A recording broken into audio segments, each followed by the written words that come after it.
I remember the exact moment I realized something in my marriage wasn't just wrong. It was controlled. The words still echo in my mind every time I replay that night. The way the air in the room felt heavier than usual, like something invisible had already shifted long before I noticed it, long before I understood what was really happening. Because if you had asked me just a few months earlier, I would have told you my life was normal, stable, even happy in that quiet, predictable way people in their early 30s often settle into. My name is Olivia Carter, I'm 32 years old, and for 5 years, I believed I had built a life with a man who respected me, a man who chose me, a man who, at least on the surface, treated me like his partner, his equal. But there was always one constant in our relationship that I tried to ignore, something small at first, something easy to dismiss, and her name was Sophie Blake, Ethan's so-called best friend. The kind of friend who called late at night without hesitation, the kind who showed up uninvited but was always welcomed, the kind who somehow knew things about my husband before I did, and I told myself it was harmless, that I was overthinking, that I didn't want to be that wife, the jealous one, the insecure one, so I stayed quiet.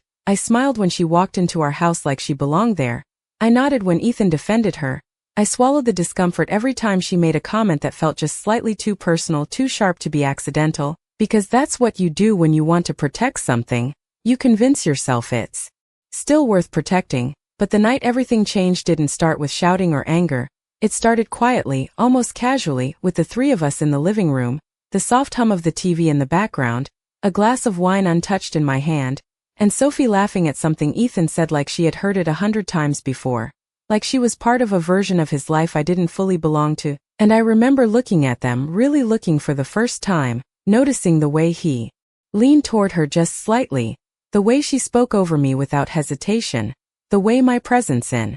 that room felt less like a role and more like an interruption, and something inside me tightened, not fear exactly, not yet, but awareness, the kind that creeps in slowly before it hits you all at once. And I said something, just a simple question, something calm, something reasonable, but the way Ethan looked at me after that, it wasn't the look of a husband being questioned, it was the look of someone being challenged, and in that moment I realized I had misunderstood my place in my own marriage, because this wasn't just about a friend who crossed boundaries, and it wasn't just about a husband who failed to set them. It was about control, quiet, gradual, almost invisible control, and I didn't know it yet, but I was already standing at the edge of something much bigger than a simple argument, something that would force me to question everything I thought I knew about love, loyalty, and the person I had trusted most. The room did not get louder after that moment, it actually became quieter, and somehow that made everything feel more intense, like every word carried more weight than it should have, like every glance meant something I had missed before. And I remember setting my glass down slowly, careful not to make a sound,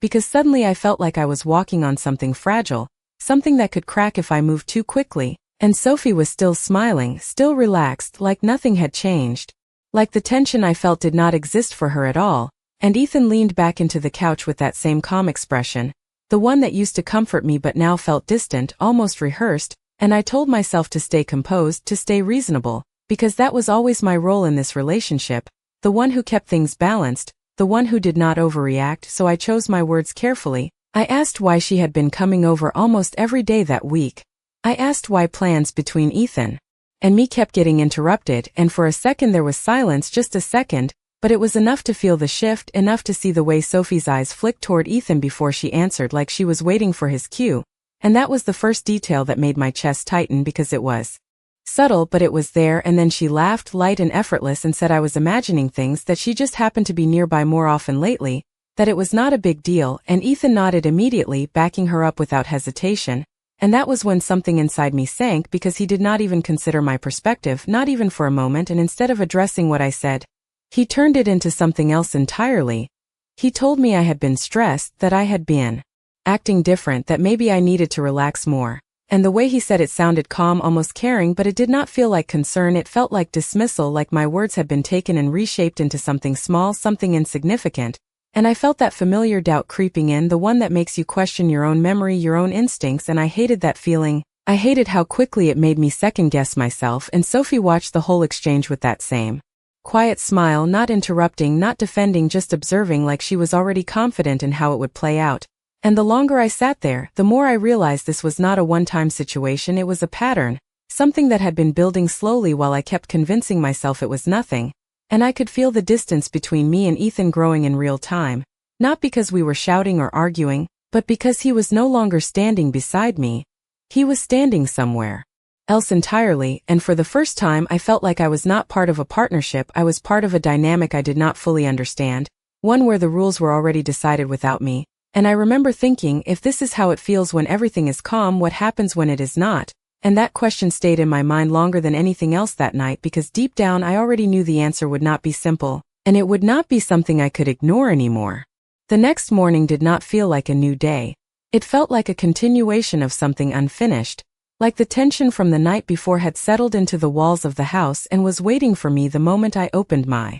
eyes. And I remember lying there for a few seconds, staring at the ceiling, replaying every word, every glance, trying to make sense of it in a way that would make it smaller, easier to dismiss, but I could not, because something about it felt too clear this time, too intentional to ignore. And when I finally walked into the kitchen, Ethan was already there, calm as always, pouring coffee like nothing had happened, like the conversation we had the night before had simply disappeared. And that, in itself, felt unsettling because I was still carrying it, still feeling it, while he had already moved on. And I asked him about it again, not confrontational, just direct, because I needed clarity, I needed to understand if what I felt was real. And he sighed softly, like I was bringing up something unnecessary, something inconvenient, and he told me I was making a big deal out of nothing, that Sophie was important to him, that she had always been there for him. And the way he said it made it sound like I was the one trying to disrupt something sacred, something I did not fully understand, and I stood there listening, feeling that same doubt creeping in again, but this time it did not fully take over, because I was starting to notice the pattern, the way every concern I had was turned into a flaw in me, the way every boundary I tried to express became proof that I was the problem. And then he said something that stayed with me longer than anything else. He said, "If you trusted me, this would not bother you." And for a moment I almost accepted that, almost believed it, because trust had always been the foundation of our relationship. But something about that statement felt off, like it was designed to shut the conversation down instead of address it. And I realized trust was being used as a tool, not a value. And later that afternoon, Sophie showed up again without warning, without even texting first, just walking into the house like she belonged there. And Ethan greeted her with that same easy smile, the one that used to be reserved for me. And I watched them interact from a distance, the way they spoke in half sentences, the way they laughed at things I did not understand, like they shared a separate rhythm, a separate connection that did not include me. And when Sophie turned to me, her expression was friendly, almost too friendly, and she made a comment about how quiet I had been lately, how I seemed distant, and there was something in her tone that felt layered, like she was not just observing, she was defining me, shaping how I appeared in that space. And Ethan agreed again, casually, reinforcing it without hesitation. And that was when I felt it clearly, not confusion, not doubt, but something sharper, something more certain, the realization that I was being repositioned in my own life, slowly, subtly, but deliberately. And the more I tried to speak up, the more it felt like my voice was being redirected, softened, or dismissed. And for the first time I stopped questioning whether I was overreacting and started asking a different question entirely. Why did it feel like the truth in this house depended on who spoke first? And why was it never me? That evening did not explode into an argument the way I once thought conflicts were supposed to. There was no raised voice at first, no dramatic moment that clearly marked the beginning of something breaking. Instead it unfolded slowly, almost quietly, like a shift in pressure that you do not notice until it becomes impossible to ignore. And I remember standing in the kitchen, the overhead light casting a soft yellow glow across the counter, listening to the low murmur of Ethan and Sophie talking in the living room, their voices blending together in a way that felt distant even though I was only a few feet away. And I tried to focus on something simple, something normal, like rinsing a glass, like grounding myself in routine, but my hands felt unsteady, not because I was afraid, but because I was starting to understand something I had been avoiding for a long time. And when I stepped into the living room, they both looked up at the same time, their conversation stopping mid-sentence, and that silence, that immediate pause, felt louder than anything they could have said. And I asked a simple question again, why she was here without notice, why this had become a daily pattern. And for a moment Ethan just stared at me, his expression unreadable, like he was deciding how to respond rather than reacting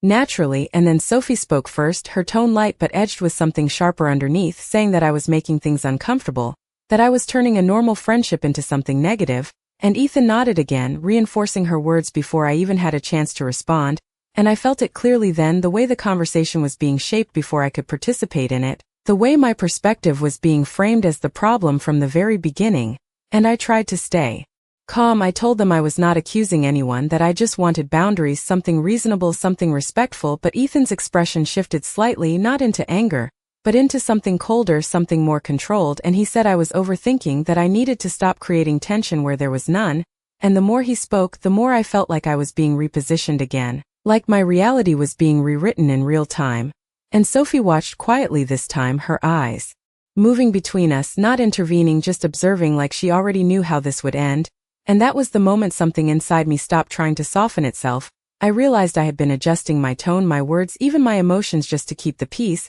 but the peace was never real, it was conditional, it depended on me staying quiet. And as that realization settled in, I felt a strange clarity, not loud, not dramatic, just steady, and I said it again, more directly this time, that this situation was not normal, that I deserved to feel respected in my own home. And the room went still for a second, a long second, and Ethan looked at me in a way I had never seen before, not confused, not frustrated, but calculated, like he was assessing something, like my words had crossed an invisible line. And in that silence I understood something that changed everything. This was not just a disagreement, it was a test of control, and for the first time I had not responded the way they expected, and I could feel it, the shift, subtle but undeniable, like the balance in the room had been disturbed. And even though nothing dramatic had happened yet, I knew I had just stepped into something much deeper than a simple conflict, something that was about to reveal itself whether I was ready or not. The air in the room did not move after I said it, it just settled into something heavier, something that made even the smallest sound feel out of place,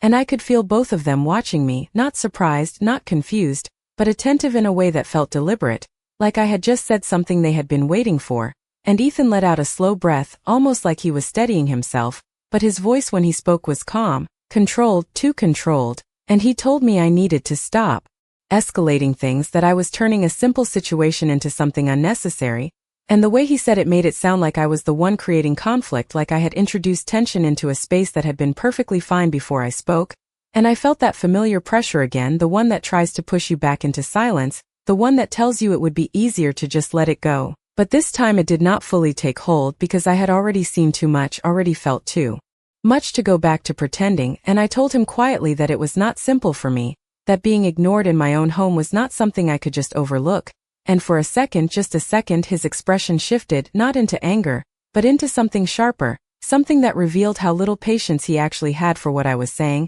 And Sophie stepped in then, her voice softer than before, almost concerned, but there was something underneath it, something calculated, and she said maybe I needed space, maybe I had been overwhelmed lately, maybe this was not about them at all. And the way she framed it made it sound reasonable, even thoughtful, but I could feel the structure of it, the way it redirected everything back onto me, the way it suggested that my reaction was the issue, not the situation itself. And Ethan agreed immediately, reinforcing it, telling me I had been distant, that I had been reading into things, and with every sentence they spoke, I felt the ground under me shift slightly, like the reality I was standing on was being adjusted piece by piece, and I realized this was not just a disagreement anymore, it was a pattern of control, subtle but consistent.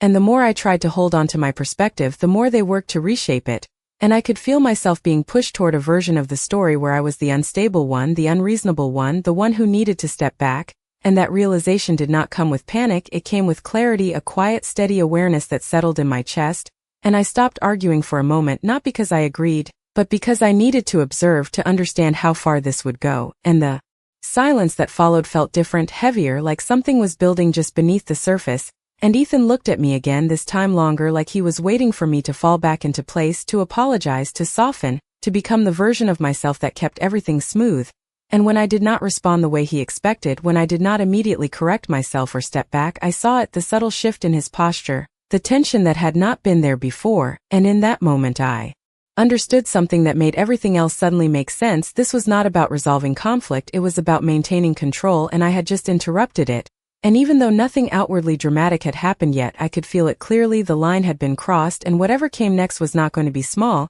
it was going to reveal exactly how far they were willing to go to keep that control in place. For a moment, no one moved, and that stillness felt heavier than anything that had come before it, like the entire room was holding its breath, waiting to see what I would do next. And I could feel Ethan watching me closely, not with concern, not with confusion, but with expectation, like there was only one correct response he was willing to accept. And when I did not give it, when I did not step back or soften my words, something shifted in a way that was impossible to ignore. Not loud, not explosive but immediate, and he stood up slowly, his movements controlled, deliberate, and the sound of the floor beneath his steps felt sharper than it should have, like every detail in that moment had become clearer, more defined, and I remember my heart starting to beat faster, not out of panic but out of instinct, like my body understood something before my mind fully caught up. And Sophie remained where she was, watching, her expression unreadable, not surprised, not concerned, just observant, and that detail stayed with me longer than anything else, because it meant this was not new, not unexpected. And Ethan spoke again, his voice lower now, more measured, and he told me I was making things worse, that I needed to stop, that I needed to think about how I was acting, and every word felt less like a conversation and more like a correction, like he was trying to guide me back into a role I had stepped out of, and I could feel the pressure of it, the expectation that I would give in, that I would restore the balance they were used to, but something inside me refused to move this time, refused to shrink back into silence, and I said quietly that I had nothing to apologize for, that I was not wrong for wanting respect in my own home. And the moment those words left my mouth, the air seemed to tighten, like the line I had crossed became undeniable, and Ethan's expression changed again, not into anger, but into something firmer, something that carried a weight I had not seen before, and he stepped closer, not rushing, not aggressive, just enough to close the distance between us in a way that felt intentional, and I remember taking a small step back without even realizing it, not because I was afraid, but because the space between us no longer felt neutral. It felt controlled, and he told me slowly that I was going to fix what I had just done, that I was going to make things right, and the way he said it was not a request, it was a conclusion, like the outcome had already been decided and I was simply expected to follow through. And I looked at him, really looked this time, and for the first time I did not see the man I thought I knew. I saw someone who was completely certain of his authority in that moment, someone who believed that my response was not a choice, and I felt a strange calm settle over me, not because the situation was safe, but because it was finally clear, there was no misunderstanding left, no confusion to hide behind. And Sophie spoke softly from behind him, her voice almost gentle, saying that this could all be resolved easily, that there was no need for things to become uncomfortable. And that word, uncomfortable, echoed in my mind because it reduced everything that had happened to something small, something manageable. And I realized then that this was the final step in the pattern, pressure followed by minimization, expectation followed by correction, and I could feel the moment stretching, like everything was about to tip in one direction or the other, and even though nothing outwardly dramatic had happened, I knew with absolute certainty that whatever came next would define everything that followed, not just in that room, but in my life beyond it. For a few seconds no one spoke, and that silence stretched longer than anything that had been said, like time itself had slowed down just enough for me to finally see everything clearly, not pieces, not fragments, but the full picture that had been forming around me this entire time. And I remember looking from Ethan to Sophie, noticing something I had missed before, not in what they were saying, but in how they were existing in that moment, how natural it felt for them to stand on the same side without even needing to coordinate it, how effortless it was for them to align against me. And that realization did not come with shock anymore, it came with certainty, and I felt something inside me shift, not fear, not confusion, but clarity, a quiet, steady understanding that settled in deeper than any emotion I had felt that night. And I asked a question, simple, direct, the kind of question that does not leave room for interpretation. I asked Ethan why my voice mattered so little in this house, and for the first time he did not answer immediately, and that hesitation, that brief pause, said more than any explanation could have, because it meant he had to think about it. It meant there was no automatic response that made sense without exposing something deeper. And Sophie stepped forward again, her tone calm, almost reassuring, saying that this was not about my voice, that this was about harmony, about keeping things peaceful. And I could hear the structure of it now, the way every word was designed to make me feel like I was the disruption, like I was the source of imbalance, and I shook my head slightly, not in anger but in understanding, because I finally saw it. The pattern was not accidental, it was consistent, it was intentional. And I said quietly that harmony should not require silence from one person, that peace should not come at the cost of being ignored. And the room went still again, but this time it felt different, heavier, more exposed, like something that had been hidden was now visible whether they wanted it to be or not. And Ethan's expression changed, not into frustration but into something more rigid, more defined, and he told me I was overcomplicating things, that I was turning a simple situation into something dramatic, and that word dramatic echoed in my mind because it had been used before, not just by him but by Sophie as well, and I realized it was part of the same language, The same system that reduced my reactions into something unreasonable, something dismissible, and I took a slow breath, steadying myself because I knew this was the moment that mattered, the moment where I either stepped back into the version of myself they expected or moved forward into something else entirely. And I chose to move forward, not loudly, not aggressively, but firmly, and I told them I was done being redefined in my own home, that I was done having my reality adjusted to fit their narrative, and the words felt solid as they left my mouth, like they belonged to me in a way. Nothing else had that night, and for a second everything seemed to stop, like the room itself was reacting to the shift, and I saw it clearly, the change in Ethan's posture, the way his certainty wavered just slightly, not because he agreed, but because I had stepped outside the pattern he relied on, and Sophie did not interrupt this time, she just watched, and that silence from her felt louder than anything she had said before, because it meant the dynamic had changed, even if only for a moment, and in that moment I understood something that made everything else fall into place. This was never just about one conversation, it was about control, about who defined reality in this space, and for the first time I had challenged that definition without backing down, and even though I did not know exactly what would happen next, I knew one thing with absolute certainty: I was no longer playing the role they had written for me. The silence after my words did not break the way it usually did. There was no immediate correction, no quick dismissal, and that alone told me everything had shifted in a way neither of them expected. And I could see it in Ethan's eyes, not confusion, not even anger, but calculation, like he was reassessing something in real time, trying to understand how the situation had slipped out of the structure he was used to controlling. And Sophie remained still, her expression composed, but there was a subtle change there too, a slight tension in the way she held herself, like she was waiting for him to take the lead. And for the first time I realized just how much of this dynamic depended on his response, how much of it was built on his ability to define what was real and what was not. And when he finally spoke, his voice was steady, but there was a sharper edge beneath it, something less patient, something more direct. And he told me I needed to stop, that I was crossing a line, that I was creating a situation that did not need to exist,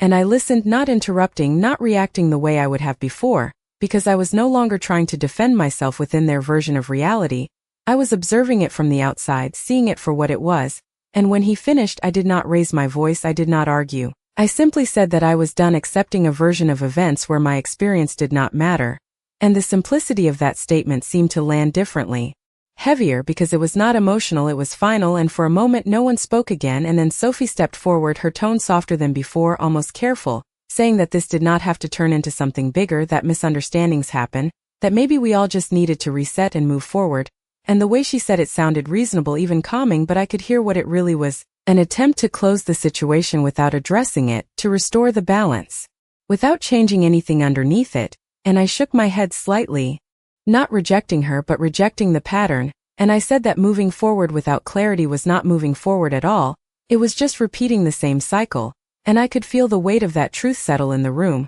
because it left no easy way out, no simple resolution that allowed things to return to normal. And Ethan's posture shifted again, more rigid now, less controlled in the way it had been before, and I realized something important in that moment: control only works when it goes unchallenged, and the second it is questioned it has to either tighten or collapse, and I could see which direction this was going, not through anything dramatic but through the small details, the tightening of his jaw, the stillness in his shoulders, the way the room itself felt like it was holding tension instead of diffusing it. And instead of stepping back, I did something I had not done before: I stepped away, physically creating space between us, not out of fear but out of decision. And that movement seemed to change everything because it broke the proximity that had been part of the control. It redefined where I stood in that moment, and I told them calmly that I was not going to continue a conversation where my perspective was dismissed before it was even heard, and that I needed distance, not just from the argument but from the dynamic itself. And as I said it, I realized I meant it in a way I had never meant anything before. And for the first time that night I felt something shift inside me, that was not tension, not pressure, but something steadier, something that felt like control returning, not over them but over myself. And even though the room was still heavy, still unresolved, I knew something had changed permanently, because I was no longer reacting to their version of reality. I was stepping out of it entirely, and whatever happened next, it would not be on their terms anymore. The door did not slam when I walked out of the room, and that was the part that stayed with me the most, because everything about that night could have turned into something loud, something chaotic, something easy to label as a breaking point, but instead it ended in silence, the kind of silence that does not demand attention but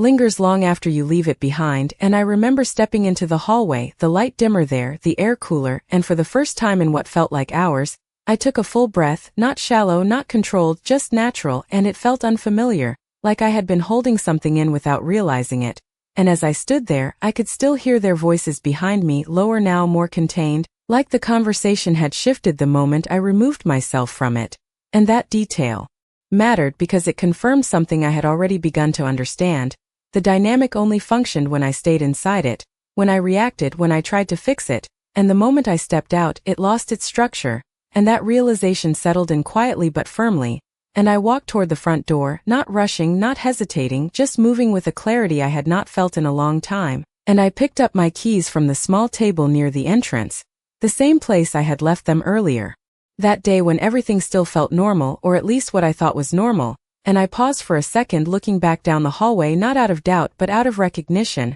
recognizing that the life I had been holding on to was not what I believed it was, and more importantly, recognizing that I was no longer willing to stay in it as it was, and I opened the door and stepped outside, the night air cooler against my skin, grounding in a way that felt real, and I stood there for a moment, just listening, the distant sound of traffic, the quiet hum of the neighborhood, everything steady, everything unchanged. And yet I felt completely different, not because the situation had been resolved, but because I had made a decision, not a loud one, not a dramatic one, but a clear one, and that decision was not about them, it was about me, about what I was willing to accept and what I was not, and for the first time, that line felt solid, not blurred, not negotiable, and I walked to my car. Each step steady, each movement intentional, and as I sat inside, I did not reach for my phone, I did not try to explain, I did not look for reassurance, because I did